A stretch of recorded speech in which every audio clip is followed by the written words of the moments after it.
Hello and welcome. My name is Jared Feldman. I'm the founder and CEO at Canvs AI. We are the easiest and most accurate platform to instantly analyze open-ended text for brands. I'm really excited to be here today. I'm going to spend the next 5 minutes just overviewing the problem we're trying to solve and how we solve it. And then we're going to jump right into a live demo so that you can see the value that we're trying to create for you yourself. Now, first up, here's the problem. Global research is this massive industry that tries to understand consumer behavior through feedback. Now, feedback is largely unstructured written responses, and most natural language processing tools fail because they lack true emotional understanding of the responses. That's first and foremost. Positive, negative scores are not going to cut it when you're trying to understand the nuances of how funny something was or how upsetting or beloved or just interesting. All of that detail matters. They also don't decipher modern slang or unnatural language and basically all the terrible ways in which we express ourselves when we type out our responses. This is a huge problem because most folks are spending so many hours trying to find all the ways in which people refer to the same thing. And it just takes so long. And finally, the experience of getting to insight. The interfaces typically are clunky or just outdated. And it's, dare I say, not fun to use. And so it's for these reasons and more that most brands are not even looking at their open-ended responses. 90% of consumer feedback is wasted. And so we see this as a huge problem. Our mission here at Canvs is try to make the world more empathetic and to make it easier to understand consumer feedback. We have this patented technology that we've created that takes open-ended text and turns it into powerful insights in seconds. We're a software as a service platform, and we're very focused on deciphering modern dialogue and empowering brands to really get that feedback back and get value from it in a really simple, meaningful, and easy way. Now, most open-ended responses are a mess. They look like this. And the exercise here, when you get a survey back, for example, is to go from tangled mess to insights, something that is evidence-based that you can make a recommendation or decision from. Now, because most of this is manual, we've termed this the unscientific method, this process, where it's extremely time intensive to spend all that time in Excel hunting around for the right ways in which to group common ideas. There's no consistency because it's subjective, right? The way I code it will be different than the way that you code it. And then you're focused exclusively on close-ended data, right? All of the open ends go unnoticed. So even if there's different degrees of intensity or feelings being expressed in those 4-star ratings that are identical from a close-ended standpoint, you wouldn't know the difference. There's so much value there.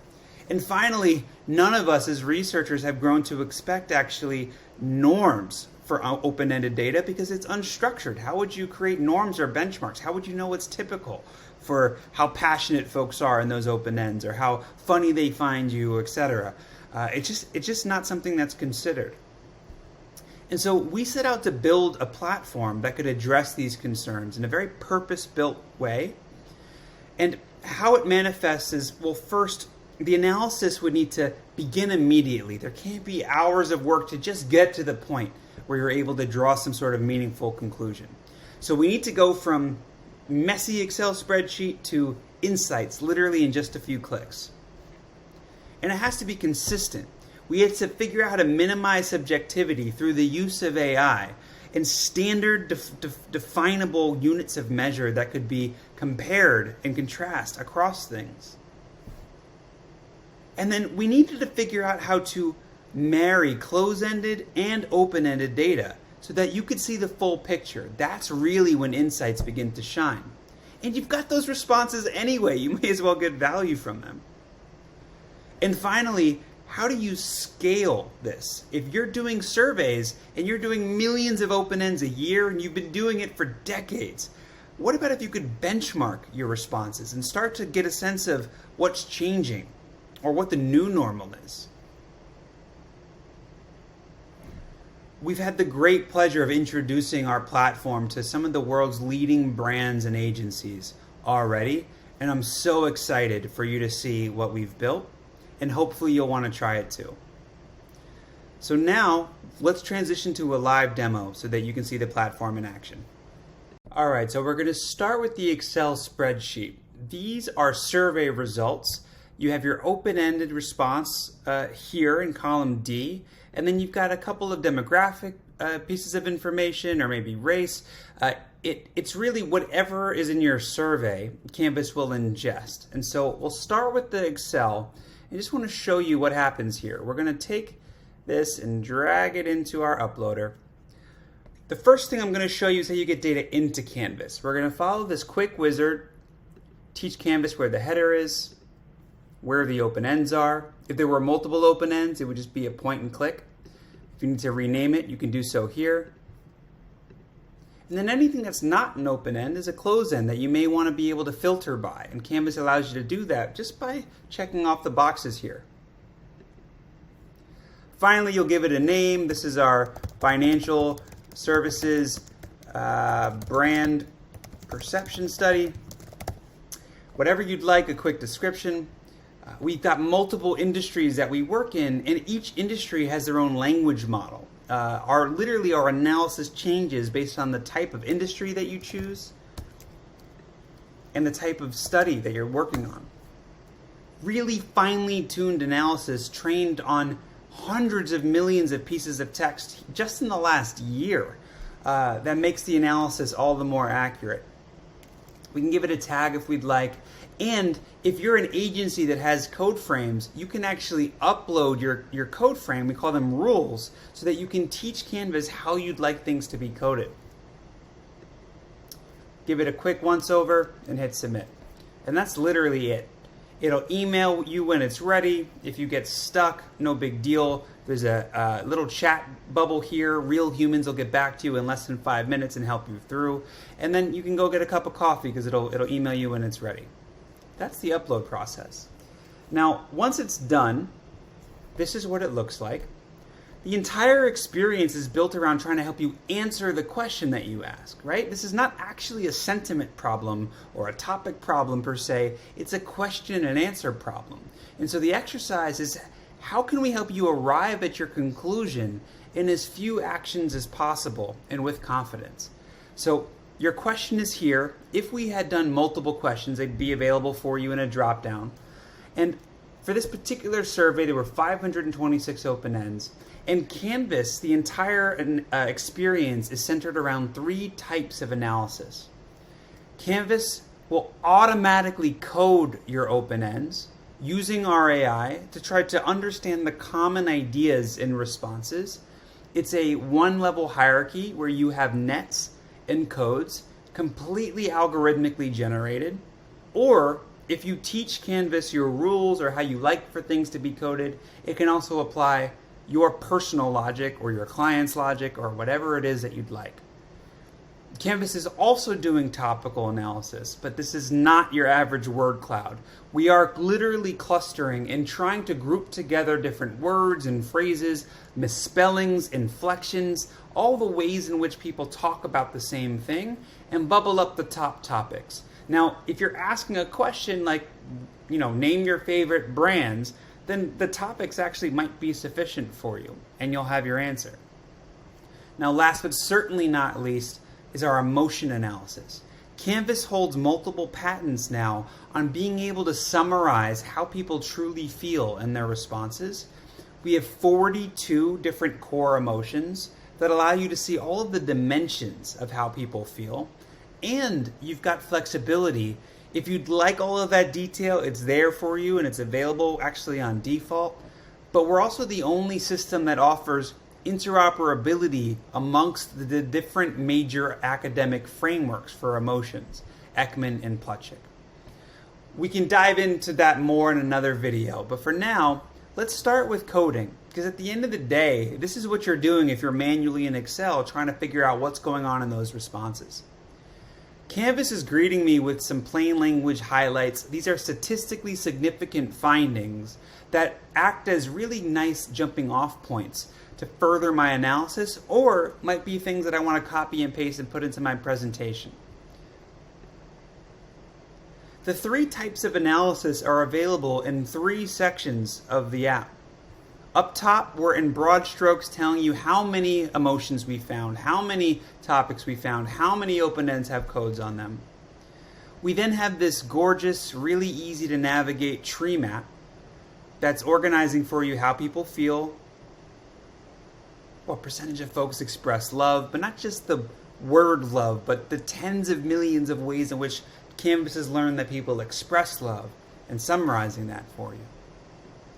The main topics of discussion, so these are the common words and phrases people are using, but it includes when folks are using different permutations of the word, or if they start to refer to things in different ways, like, all the ways that they said I don't know enough about it. Let's ladder it up. Let's understand negations versus the absence of feelings versus feelings. This is fairly advanced topical analysis that gives you a really good sense at a glance of what people are discussing. And all of this ladders up, all of this intelligence we're leveraging to create codes and nets to effectively answer your question. What are your thoughts and feelings about the brand, you asked? 39.4% of folks just expressed general feelings in response to you. 14% were talking about attributes. And remember the level of hierarchy, I can click into attributes and see 50% of folks expressing attributes were talking about the brand being trustworthy or reliable. This is 100% algorithmically generated. Now I'll show you in a moment how you can adjust these things on the fly and even teach Canvas how you'd like things to be coded in the future. But this is benefiting from years now of analyzing really short form unstructured text and having researchers across the industry help teach the system how things should look. All right, let's jump into one of these things. 7% of folks are talking about the service. I can click in here and see that 92% of folks talking about the service are saying it's good service, whereas only 9% are saying poor service. If I click into good service and we keep scrolling down, you're going to see the 3rd section of the app. On the left, we have a series of rankers that are basically subsections of whatever you've clicked on. So we've clicked on good service. This is showing me other codes on the open ends that talked about good service. Here are the top topics being discussed when good service was being mentioned. And by the way, you've got a bunch of different visualization options in list or graph or word cloud form, and all of them are easily exportable. You can also see the top emotions being expressed. And remember, this is summarizing good service, and Canvas is showing you that about 67% of folks were expressing just enjoyment, whereas about a third were really intensely expressing love. And that distinction of intensity is actually fairly typical in financial services, where, for every one, I love this brand, there's 2 more, I really enjoy the brand. It's hard to get passionate about your financial services provider in some cases. And then you have your crosstabs. Remember, we checked off that we wanted to be able to filter for, by example, ethnicity or gender or age, and we can see that 85% of this good service was being driven by males, and 61% was being driven by the 35 to 44-year-old demographic. This is whatever was in your Excel sheet will show up here. Now on the right, you're going to see all of the open ends. Part of how Canvas builds trust is just by being totally transparent with how we're doing analysis. Every piece of text is assigned a topic, an emotion, a code, and a net, if Canvas can be confident in where to put that piece of text. And then further, you have total control. You can edit and reclassify and teach Canvas inline inside of the analysis so that you're not jumping back and forth to different views. It's a totally integrated experience, and we'll show it in a moment. But most important is the methodology and what Canvas is actually doing here. So we've clicked on good service, and we're seeing that this 45 to 64-year-old male said a good bank with a long history of customer service. So Canvas tagged this with enjoy and customer service. Very good services. You can see the emotion in yellow, the topic in blue, and the code and net in purple that Canvas is assigning to this. And part of what's powerful about this is that this person said, it provides top-notch services and in many areas. They didn't say it has good service, but Canvas knows that saying something is top-notch is very similar to it being good, and it's actually fairly intense, and Canvas can confidently put it in love. And so you can see the different levels of abstraction here, and all of this dimensions and structure that we're adding to your text means that you can then start to compare these things, track these things wave over wave, benchmark in your industry. It becomes really, really exciting to leverage once you have this structure down. I'm going to zoom out a little bit because one of the things that's really powerful here is I'm seeing from an overall standpoint the common ideas and responses, but maybe I only care about a specific cohort. And so that's where this search comes in. The search is a smart search. It supports full complex Boolean queries.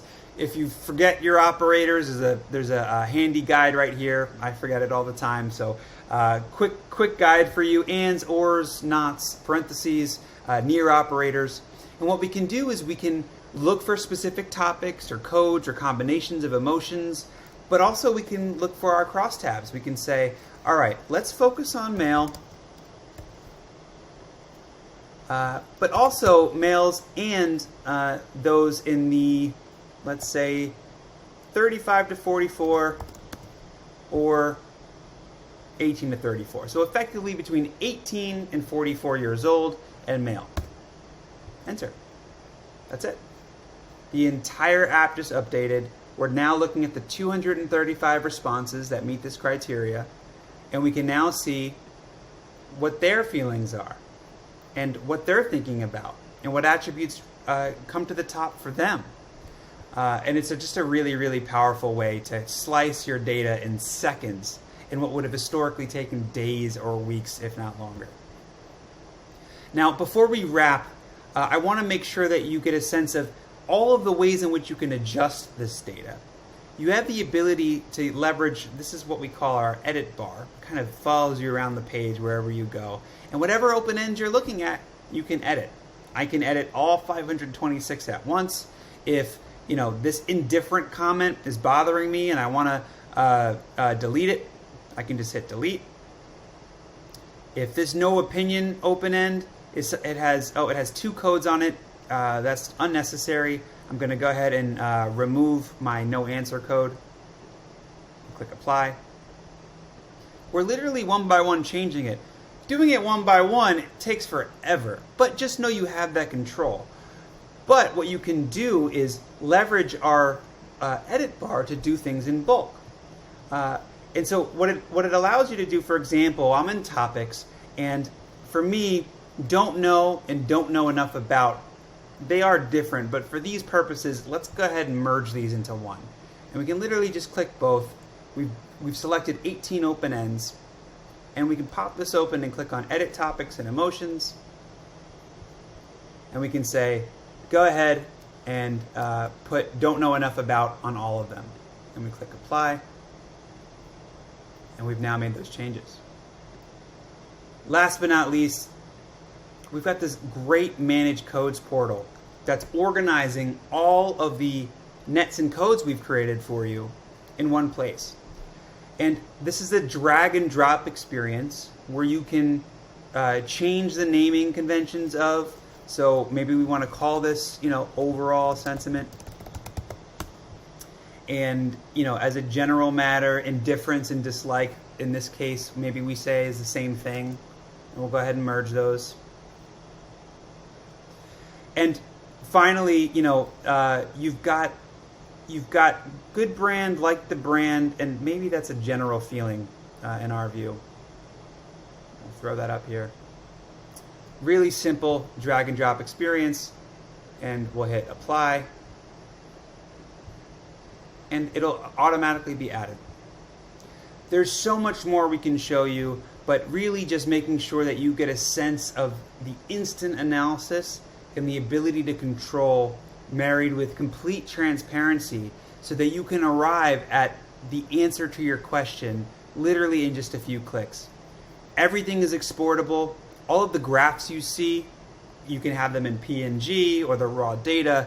We're going to give you back line by line our analysis appended to yours.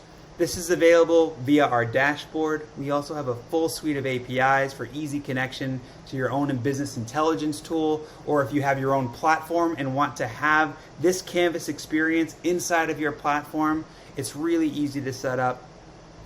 Anyway, that's all the time we have for today. I want to thank you for your attention, for the opportunity. If you like what you see, please reach out and we'd love to give you a trial so that you can test it on your own data and see the power yourselves. Thanks so much.